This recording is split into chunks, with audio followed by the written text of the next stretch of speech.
नमस्ते फ्रेंड्स, मैं हूं Sweety Singh Rajput. Welcome back to my YouTube channel. So guys, कैसे हैं? आई होप आप बहुत अच्छे होंगे और बहुत अच्छे से अपनी पढ़ाई कर रहे होंगे। जैसे कि आज है 1 जून 2023, daily current affair by SSR. So guys, आज है मंथ का फर्स्ट डे एंड आप सभी ने अपना पूरे मंथ का शेड्यूल बना लिया होगा कि कैसे आपको पढ़ाई करनी है।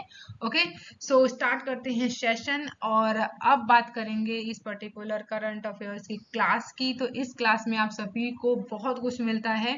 सो इस क्लास में हम लोग डिस्कस करते हैं day of the world and ये आपके ऑल कॉम्पिटिटिव एग्जाम के लिए सफिशिएंट होता है ये लेक्चर। और आज का सेशन बहुत ज्यादा इंपॉर्टेंट रहने वाला है क्योंकि आज मैं लेके आई हूँ इंपॉर्टेंट जितने भी क्वेश्चंस हो सकते थे आज के लिए, वो सभी क्वेश्चंस मैं यहाँ लेके आई हूँ।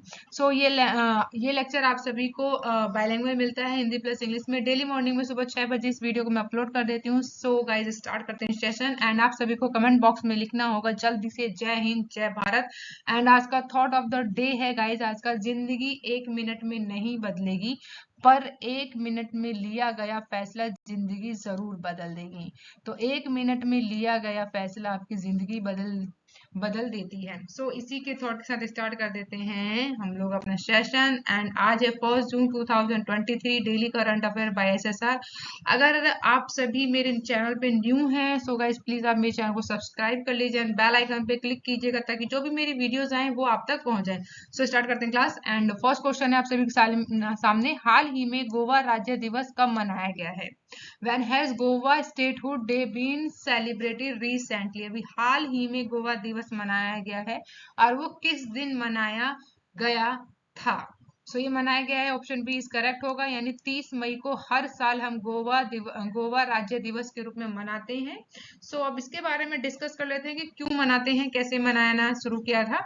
तो फर्स्ट आप सभी के सामने, गोवा राज्य दिवस प्रत्येक वर्ष 30 मई को ही मनाया जाता है। ये बात करें अगर गोवा की, तो क्षेत्रफल के हिसाब से गोवा जो है भारत का सबसे छोटा राज्य है।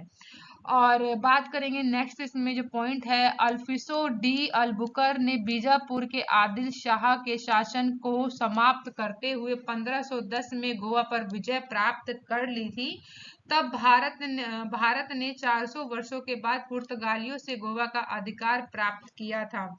30 मई 1987 को गोवा और दमन और द्वीप से अलग राज्य घोषित कर दिया गया। कब किया गया ये? 30 मई 1987 को।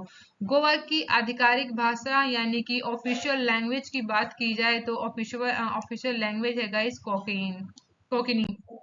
एंड अब बात करते हैं यहाँ पे गोवा के बारे में। तो गोवा की राजधानी क्या है? पणजी है। एंड यहाँ के मुख्यमंत्री की बात करें, सीएम कौन है? प्रमोद सावंत है। आधिकारिक खेल क्या है यहाँ पे?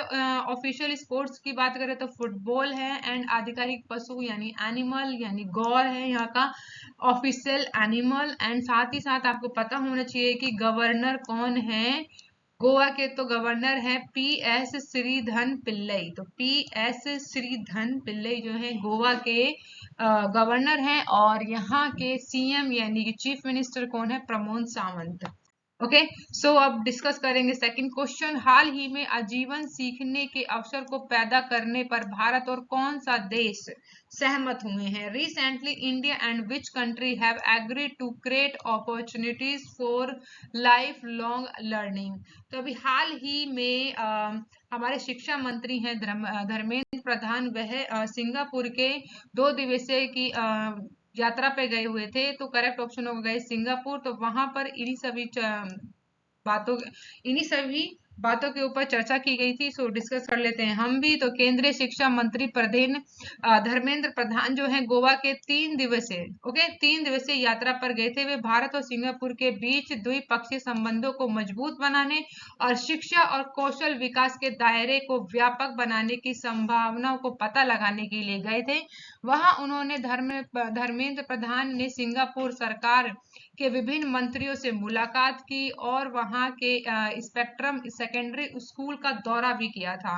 साथ ही साथ मंत्री ने कौशल विकास के क्षेत्र में आपसी तालमेल और अधिक बढ़ाने पर चर्चा की है। धर्मेंद्र प्रधान ने भारत और सिंगापुर के बीच वर्तमान सहयोग को मजबूत बनाने के लिए डीपीएम और सिंगापुर के वित्त मंत्री लॉरेंस वोंग के साथ रचनात्मक विषयों पर बैठक भी की है उन्होंने। और इस दौरान दोनों पक्ष जीवन पर्यटन शिक्षण, भविष्य के लिए कार्यबल के लिए निर्माण और ज्ञान तथा कौशल विकास को रणनीतिक साझेदारी का एक प्रमुख स्तंभ बनाने के लिए अवसर मुहैया कराने पर मिलकर काम करने के लिए सहमत हुए हैं। तो अभी हाल ही में धर्मेंद्र प्रधान ने सिंगापुर के साथ मिलकर शिक्षा और कौशल विकास से संबंधित वहां पे बातें की हैं। सो ये सभी आप सभी को इंग्लिश में भी अवेलेबल है, तो आप यहाँ से इंग्लिश में भी यहाँ से ले सकते हैं। एंड अब बात करेंगे यहाँ पे नेक्स्ट क्वेश्चन जो कि थर्ड, हाल ही में कहा राष्ट्रपति ने नए सख्त समलैंगिक विरोधी कानून को मंजूरी दी है। तो recently said the president has approved new through anti gay legislation.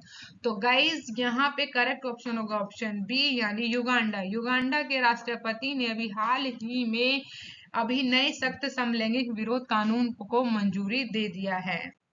वही बात करेंगे अब फोर्थ क्वेश्चन आप सभी के सामने, हाल ही में स्पीक मैके के 8वें अंतरराष्ट्रीय सम्मेलन का उद्घाटन कहाँ हुआ है? Where has the 8th international conference of SPIC MACAY encourage recently. तो गाइस करेक्ट ऑप्शन है ऑप्शन सी यानी कि करेक्ट ऑप्शन हो जाएगा आपका नागपुर। ओके तो नागपुर में अभी हाल ही में स्पेक मैके के 8वें अंतरराष्ट्रीय सम्मेलन का उद्घाटन किया गया है। ओके नेक्स्ट क्वेश्चन है फिफ्थ, एंड हाल ही में किस राज्य के मुख्यमंत्री ने नई आवास योजना की घोषणा की है? तो recently the chief minister of which state has announced a new housing scheme. तो ये करेक्ट ऑप्शन है ऑप्शन बी यानी उड़ीसा राज्य सरकार ने अभी हाल ही में नई आवास योजना की घोषणा की है जो कि प्रधानमंत्री आवास योजना से संबंधित है। वहीं अब बात करेंगे next question, this is important question है गाइस, हाल ही में किसे विश्व स्वास्थ्य संस्था संगठन का बाहरी लेखा परीक्षक चुना गया है? Who has recently been elected as the external auditor of the World Health Organization? तो करेक्ट ऑप्शन है गाइस ऑप्शन डी यानी कि गिरीश चंद्र मुर्मू। गिरीश चंद्र मुर्मू को अभी हाल ही में विश्व स्वास्थ्य संगठन का बाहरी लेखा परीक्षक चुन लिया गया है। सो डिस्कस करते हैं इसी क्वेश्चन से रिलेटेड पॉइंट्स के बारे में।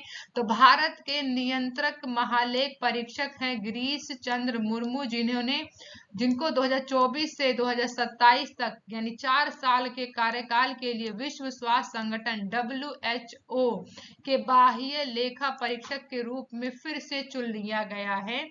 क्या कि पहले से ही 2019 से 2023 तक का 4 साल के कार्यकाल के लिए WHO ने इस पद पर पहले से ही इन्हें चुन रखा था और चुनाव कल जेनेवा के 76वें विश्व स्वास्थ्य सभा में हुआ था। और वहीं बात करें पहले दौरे के मतदान में इन्हें 156 में से 114 मतों के भारी बहुमत के साथ कैग को फिर से चुन लिया गया है। तो याद रखिएगा कि अभी WHO ने गिरीश चंद्र मुर्मू को फिर से अभी बाहरी लेखा के रूप में चुन लिया है। ओके बात करेंगे नेक्स्ट क्वेश्चन जो कि 7th है, हाल ही में कहाँ दूसरी जल विद्युत परियोजना स्थापित करने की मंजूरी मिली है? तो इंडिया से the approve as the given to set up a second hydro power project. तो करेक्ट ऑप्शन है ऑप्शन ए नेपाल। नेपाल में अभी हाल ही में दूसरी जल विद्युत परियोजना स्थापित करने की मंजूरी दे दी गई है। सो डिस्कस करते हैं इसी क्वेश्चन से रिलेटेड पॉइंट्स है।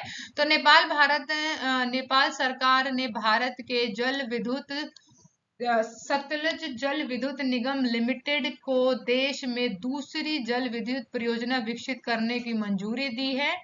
ओके तो SJVAN तो समझ जाइएगा, सतलज जल विद्युत निगम लिमिटेड वर्तमान में 900 मेगावाट की क्षमता के साथ पूर्व नेपाल में अरुणा तृतीय जल विद्युत परियोजना में विकास में शामिल है। वहीं प्रधानमंत्री नेपाल के पुष्प कमल दहल की अध्यक्षता में निवेश बोर्ड नेपाल ने नेपाल के सतलज जल विद्युत निगम लिमिटेड के बीच परियोजना विकास समझौते को मंजूरी दी है। पीडीए की बात करें यहाँ पे तो 699 मेगावाट की क्षमता के साथ पूर्व नेपाल में लोअर अरुण जल विद्युत परियोजना के विकास के लिए लगा हुआ है। वहीं अब बात करी जाए यहाँ पे नेपाल के बारे में तो नेपाल नेपाल के बारे में अब थोड़ी सी बात कर लेते हैं। तो नेपाल हमारा एक पड़ोसी देश है, जो कि नेपाल राज्य की स्थापना की बात करें तो शाह वंश के द्वारा की गई थी। यह दक्षिण एशिया का एक स्थलरूढ़ देश है, यानी लैंड लॉक कंट्री है यह नेपाल। एंड प्रधानमंत्री की बात करें तो पुष्प कमल दहल प्रचंड हैं, और राष्ट्रपति की बात करें तो रामचंद्र पौडल हैं। तो राष्ट्रपति हैं नेपाल के रामचंद्र पौडल। अगर प्रधानमंत्री की बात की जाए तो कौन है? पुष्प कमल दहल प्रचंड है। राजधानी आप सभी को पता होगा काठमांडू है। एंड बात करें यहाँ की मुद्रा यानी करेंसी क्या है? करेंसी है नेपाली रुपया, यानी नेपाली रुपया यहाँ की क्या है? मुद्रा है। सो इन सभी बातों को याद रखिएगा। अब बात करेंगे नेक्स्ट क्वेश्चन, जो कि 8th है। हाल ही में किसने 13th हॉकी इंडिया का सब जूनियर पुरस्कार राष्ट्रीय चैंपियनशिप जीता है? ना कि जीती, ओके, इसे करेक्ट कर लिएगा। Who has recently won the 13th hockey India sub junior men's national championship? तो अभी हाल ही में हुआ है 13 हॉकी इंडिया का सब जूनियर पुरुष राष्ट्रीय चैंपियनशिप किसने जीत लिया है? तो गाइस करेक्ट ऑप्शन है यहाँ पे ऑप्शन बी, यानी कि उत्तर प्रदेश। अभी उत्तर प्रदेश ने राष्ट्रीय जूनियर पुरुष राष्ट्रीय चैंपियनशिप अपने नाम कर लिया है। तो इस पर्टिकुलर इमेज में आप देख सकते हैं ये जीत लिया है यूपी के बंदों ने, बोल सकते हैं। Uttar Pradesh hockey India sub junior men's national championship 2023 की 13वीं हॉकी इंडिया सब जूनियर पुरुष चैंपियनशिप 2023 को रविवार को हॉकी एसोसिएशन ऑफ हॉकी को हराकर जीता है। वहीं प्रतिष्ठित बिरसा मुंडा हॉकी स्टेडियम में फाइनल जो है उड़ीसा में किया गया था। तो स्टेडियम याद रख लीजिएगा, बिरसा मुंडा हॉकी स्टेडियम में लास्ट मैच खेला गया था और वहां पे यूपी जीत गई है। उत्तर प्रदेश हॉकी ने उड़ीसा हॉकी संघ को 7-1 से हराकर टूर्नामेंट अपने नाम कर लिया है और ये खिताब अपने नाम कर लिया है। बात करेंगे नेक्स्ट क्वेश्चन, जो कि 9th है। हाल ही में कहाँ खीर भवानी मेला आयोजित किया गया है? तो where has Kheer Bhawani fair been organise recently? तो अभी हाल ही में खीर भवानी मेला आयोजित किया गया है, तो किस राज्य में किया गया है? तो करेक्ट ऑप्शन बी, यानी कि जम्मू एंड कश्मीर में अभी हाल ही में खीर भवानी मेला आयोजित किया गया है। ओके, तो बात करेंगे इसी संबंधित। तो हाल श्रेष्ठ अष्टमी के दिन हर साल ज्येष्ठ अष्टमी के दिन कश्मीरी पंडित यानी माता राग नैना देवी मंदिर जिसे खीर भवानी मंदिर भी कहा जाता है के दर्शन में जाते हैं कश्मीरी पंडित। और इस वर्ष मेला 28 मई को न केवल कश्मीरी पंडित द्वारा बल्कि कश्मीर घाटी के स्थानीय लोगों द्वारा बड़े उत्साह के साथ मनाया गया है। कश्मीर में ज्येष्ठ अष्टमी पर आयोजित खीर भवानी मेला कश्मीरी पंडितों के लिए आध्यात्मिक क्षेत्र में एक पवित्र स्थान रखता है। वहीं मेले में 25,000 से अधिक श्रद्धालु शामिल हुए हैं। खीर भवानी मेले की बात करें तो 26 मई को शुरू हुआ और 28 मई को यानी ज्येष्ठ अष्टमी को संपन्न हुआ है। खीर भवानी को कश्मीरी पंडितों का देवता माना जाता है, जिनकी वहां काफी मान्यता है। वर्षों से खीर भवानी मेला कश्मीर में सांप्रदायिकता, सद्भाव, भाईचारे का प्रतीक भी माना जाता है। तो याद रखिएगा, खीर भवानी मेला कहाँ पे आयोजित किया गया था? जम्मू एंड कश्मीर में आयोजित किया गया था। सो ये सभी आपको पॉइंट्स यहाँ पे इंग्लिश में भी मिलते हैं। सो प्लीज आप यहाँ से भी आप लर्न कर सकते हैं, नोट्स बना सकते हैं। अब बात करेंगे अपनी सेशन का लास्ट सेशन है और इस सेशन का इसमें 10th क्वेश्चन जो है लास्ट क्वेश्चन है, तो डिस्कस करते हैं। हाल ही में सरकार ने अटल भूजल योजना कब तक बढ़ा दिया है? तो अभी हाल ही में सरकार ने अटल भूजल योजना को कब तक के लिए बढ़ाया है? तो how long has the government extended the Atal Bhuj Yojana recently? तो अभी अटल भुज योजना की जो है वर्ष को इसमें योजना को बढ़ा दिया गया है। कब तक बढ़ाया गया है? तो भाई इसे बढ़ा दिया गया है गाइस 2027 के लिए बढ़ा दिया गया है। ओके, तो करेक्ट ऑप्शन है ऑप्शन सी। ओके, सो जल शक्ति मंत्रालय के जल संसाधन, नदी विकास और गंगा संरक्षण विभाग के सचिव अध्यक्ष ने अभी हाल ही में यहाँ पे सचिव के अध्यक्ष ने अटल भूजल योजना की राष्ट्रीय स्तर की संचालन समिति की 4थी बैठक नई दिल्ली में आयोजित की गई है। और अटल भूजल योजना की बात करें तो यह 7 राज्यों के 8 जिलों में और 229 प्रशासनिक ब्लॉक बात करें अगर तालाबों की तो 8,220 जल संकट ग्रस्त ग्राम पंचायतों में अप्रैल 2020 के एक केंद्रीय क्षेत्र में योजना के रूप में लागू किया जा रहा है। वहीं ये स्कीम जो है गुजरात, हरियाणा, कर्नाटक, मध्य प्रदेश, महाराष्ट्र, राजस्थान और उत्तर प्रदेश में 5 साल की अवधि यानी 2020 से 25 तक के लिए थी, लेकिन अब इसे बढ़ाकर 2027 कर दिया है। तो याद रखिएगा इन सभी पॉइंट्सों को। अब बात करेंगे हम अपने फेवरेट सेशन जो कि है day of the word. And day of the word का जो आज वर्ड है गाइज वो है एबुलेशन।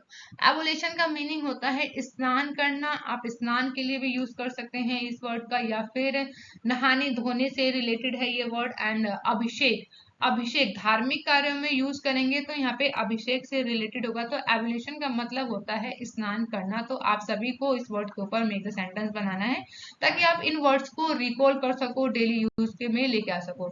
So thank you for watching guys. आप मेरे चैनल को सब्सक्राइब कीजिए, लाइक कीजिए और आप अपना बहुत ज्यादा ध्यान रखिए। एंड टेक केयर गाइज, मिलते हैं नेक्स्ट वीडियो में। Bye bye.